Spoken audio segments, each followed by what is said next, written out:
का भैया कैसन सवेरे में फरसाल है घूमत है? अरे सवेरे घूमे गए रहे ना, हमका फरसवा ले चली कौन आतर तने गोड़े आई एक पंथ दुई काज हो जाए। भले सवेर में याद दिला दी है भैया। एक पंथ दुई काज के मतलब हम बहुत जने से पूछा, लेकिन केव हमें सही से बता नहीं पाए। हाँ मिलो गरुण मार्ग महमोही कौन भात समझावत तुम।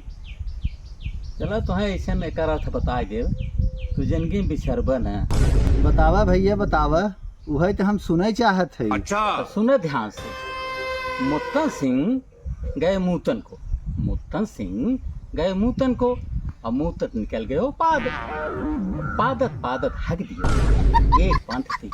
समझ गया भैया ना कि फिर से समझाई? अरे नहीं भैया, अब हम समझ गए, अब हम जिंदगी भर न भूला। समझ रहे हो ना? 6 months later